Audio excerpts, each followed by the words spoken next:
భార్య అయినా కొడుకైనా కాటి సుంకం చెల్లియాల్సిందే అంటాడు హరిశ్చంద్రుడు. తెలిసిన కాబట్టి కాటి సుంకం చెల్లియాలంటే దానికోసం మనం చేసేటువంటి పని ఇది హితోధికంగా ఉంటుంది. ఇబ్బంది ఎవరికి ఇబ్బంది లేదు. మన భూమిలో మనతో చేస్తే చెప్పుకోవచ్చు. ఎవరైనా అనేవాళ్ళు ఉంటారులే, ఇది ఇస్తే ఎట్లా, ఇది ఇస్తే ఇది ఇస్తే ఎట్లా. వచ్చే జనాభాలంతా ఒకసారి మన మహా వ్యాధి వచ్చింది, ఒక 4-5 వేల మంది చనిపోతే ఎక్కడ పుడతారా? ఒకేసారి ఇక్కడ శ్మశానంలోనే పుడతారంటే స్థలం ఉందా?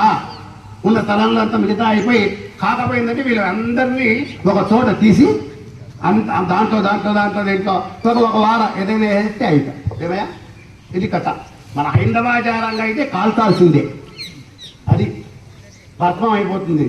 ఏమన్నా అలా అట్లా కాదు, హిందూ ఆచారంగా కాల్చాలా అని, అహ్మదాచారంగా పూడ్చాలని. కొంత వాళ్ళు హైందవాచారంగా కాల్చాలంటే ఇక్కడికి సమాధుల్లో పెట్టుకొని పూడ్చా ఇవన్నీ చేస్తా ఉంటే ఉత్తరత్వ దండిగా అయిపోయిన తర్వాత ఎక్కడ పూడ్చాలి ఒకదానిపైన. ఏ రోజైనా సమస్య ఇంతకుముందే నేను చూసిన దీనికి ఇబ్బంది లేదు. తీసేసి వైశాల్యం చేసి కావాల్సింది క్రమబద్ధీకరణగా అంగా ఈ ఉండేటువంటి స్థలాన్ని ఇంకా ఉంటే వైశాల్యంగా చూచి దానికంతా హితోధికంగా. ఏ రోజైనా మన ఇంట్లో ఉండవయా, ఒక రోజు ఇక్కడికి రావాల్సింది అందరూ వచ్చి ఒక గుర్తు, ఇంకా వాళ్ళ ఫోటో గీటో ఏదైనా కావాలంటే దాన్ని తగిలించుకోవచ్చు అంతే ఒక చోట. ఇవన్నీ సామాన్లు అయితే 6 కారు అయితే 100 అయితే ఎకరాలు కావాలా, 200 అయితే 3 ఎకరాలు కావాలా, 4,000-5,000 మంది అయితే ఎక్కడ పుడతాలా? శ్మశానంలో దీనికంతా కూడా దహించేస్తే సమస్యలా పూడుకానే దానికి దీనికి ఏం ఇబ్బందిలా తీసేసి ఇవన్నీ పక్కన చేసుకోవచ్చు. ఇది నేను చదివిన శాస్త్ర ప్రకారంగా నాకు తెలిసినంత ఏవయ్యా. మిగతా వాళ్ళు చెప్పేది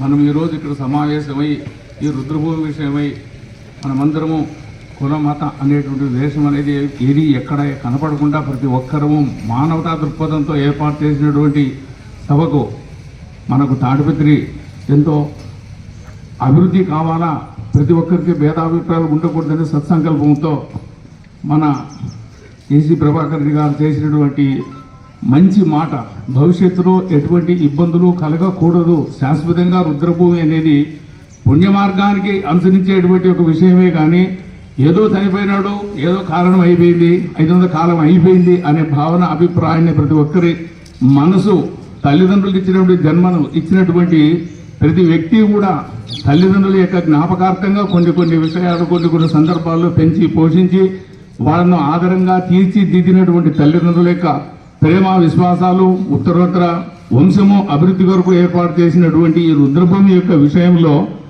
మన వాళ్ళు చేసేటువంటి ఈ యొక్క విషయం గొప్ప విషయము.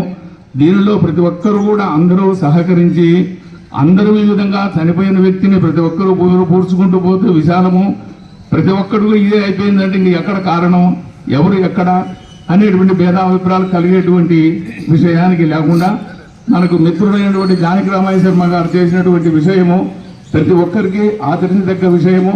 దాని మూలముగా ప్రతి ఒక్కరు కూడా తెలుసుకొని అటువంటి విషయాన్ని మనం అందరూ అనుసరిస్తే భవిష్యత్తులో ఎవరికి కూడా ఉన్నపడిన విస్తీర్ణం ఎక్కడ పోతే తూర్పు పోతే రోడ్డు ఉంది, రోడ్డు దాటి పోతే పట్టాభూములు ఉన్నాయి, ఏమయ్యా మా దాంట్లోకి వచ్చినామంటారు.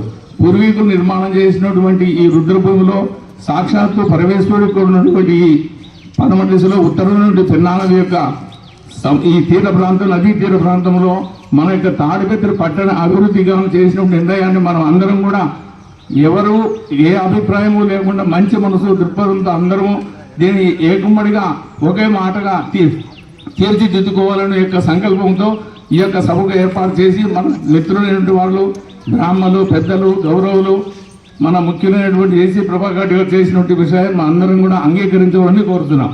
గారు నిర్ణయించిన అంటే ఊహించిన నిర్ణయం వీక్షించిన వెంటనే మన ఊరు కూడా ఇట్లా ఉండాలి అని అనుకోవడం. ఎందుకంటే నేను తిరుచిలో చూసినాను, చెన్నైలో చూసినాను, ఇలాంటి చాలా బాగున్నాయి. కానీ మన ఊరిలో అయితే మేము ఇబ్బంది పడుతున్నాం. అనేక వర్తకుల కార్యక్రమాలు, మిగిలిన వాళ్ళ కార్యక్రమాలన్నీ కూడా ఇక్కడ చేయిస్తూ వచ్చినాం. అయితే మా వంతు బాధ్యతగా ఇక్కడ బాగుంది అని అనేకమైనటువంటి వాళ్ళందరినీ పిలిపించి అక్కడే ఆ ఎండలోని ఆ వానలోనే కూర్చోబెట్టి చేయించిన రోజులు ఉన్నాయి. నేను కరోనాలో 14 కేసులు చేయించిన. కాబట్టి అలాంటి వాళ్లకు కూడా అయితే ఆ వర్షంలో ఉండినా ఎండకుండినా వాళ్ళు ఆ తల్లిదండ్రులకు చేసినటువంటి కర్మలు దండిగా, అంటే వాళ్లకు భక్తి ఉన్నది చేశారు. కానీ ఇలాంటి ఇబ్బందులు పడకుండా ఆ అన్న ఊహించడం అనేది మా అందరికీ కూడా, అంటే ఇక్కడ అన్ని మతస్థుల వాళ్ళు కలిసినారు. మరి అయితే ఇలాగ బూర్చడము అన్నది తప్పని చెప్పటంలే, వాళ్ళ ఆచార ధర్మము, అది కాదనడానికి ఎవరికీ హక్కు లేదు, ఏ బ్రాహ్మణులకు లేదు. మరి కాల్చేవాళ్ళు బ్రాహ్మణులు, మిగిలిన వాళ్ళు కొందరు కాలుస్తారు, ఏదైనా యాక్సిడెంట్ కేసులు అయితే కాలుస్తారు, ఇవన్నీ మామూలుగా జరుగుతాయి. కానీ కాల్చినప్పుడు ఏమీ కనపడదు. కానీ ఈ బూర్చడము అనేటువంటి అనాది కాలంలో జరిగిన సాంప్రదాయం.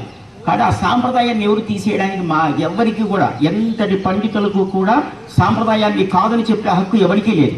కానీ ఆయన ఊహించిన ప్రకారంగా ఇట్లా మనము స్థాపితం చేస్తూ పోతే, బూడుస్తూ పోతే స్థలాలు చాలా. కానీ ఆ ఎముకలను అట్లే పెట్టాలని, కానీ లోపల అవి కూడా ఎందుకు బూడ్చమన్నాడంటే లోపలన్నీ ఆ మట్టిలో కలిసిపోతాయి, ఏమీ ఉండవు, తొవ్వితే ఏమీ ఉండవు. ఎక్కడో ఒకటి ఇక్కడో తొందరగా అయినవి మాత్రమే కనపడతాయి, మిగిలినవన్నీ కనపడవు, భూమిలో లయం అయిపోతాయి. అందువల్ల ఆ లయం కావడానికి కూడా అప్పుడు అవి ఏమని చెప్తారు, అవన్నీ ఉండకుండా పోవడానికి కొన్ని వేయాలి అంటారు సాంప్రదాయ పద్ధతిలో ఉండేటువంటి. కాబట్టి అవన్నీ కూడా తీసేసి ఒక చోట చేర్చి మళ్ళీ వచ్చేటువంటి వాళ్ళందరూ కూడా మరి ఏనాడైనా మా తమ్ముడు జానకిరాముడు చెప్పినట్టుగా మరి స్థలాలంతా చాలా ఆ విధంగా అందరినీ తీసుకొచ్చి వేల సంఖ్యలో అవుతారు. పుట్టేవాళ్ళు వేలల్లో పుడుతున్నారు, ఇలాగ నిర్ణయించేవాళ్ళు మృతమయ్యేవాళ్ళు వేలల్లో అవుతారు. అందరూ అక్కడ చేరుకున్నప్పుడు వాళ్ళ పరిస్థితి, ఉన్న వాళ్ళ పిల్లల పరిస్థితి ఏమీ అని ఆలోచించాలా. మరి ఇలాంటిది అందరికీ కూడా మరి మహమ్మదీయులకు ఒక రకంగా ఉంది, క్రిస్టియన్లకు ఒక చోట ఉంది, ఇక్కడ మన మిగిలిన వాళ్ళందరికీ ఇక్కడ ఉంది.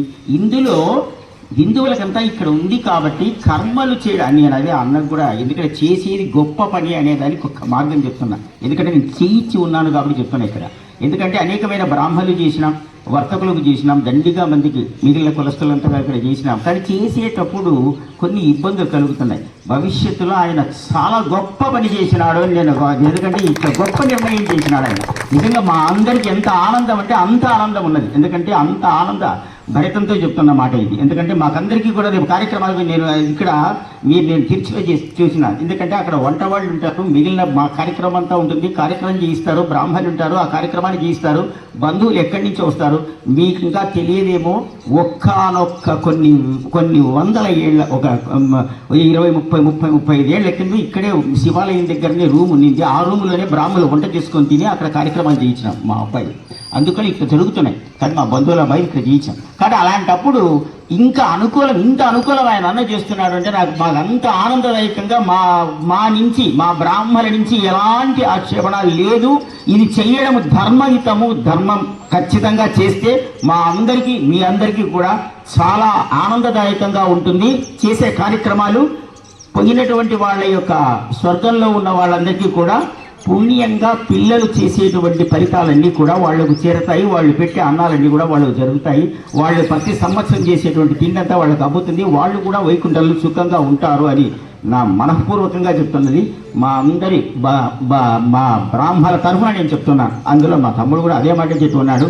మేమందరూ కూడా దీనికి చాలా గొప్పదని చెప్తున్నాం. ఇంతకంటే చెప్పగలిగింది ఏమీ లేదు.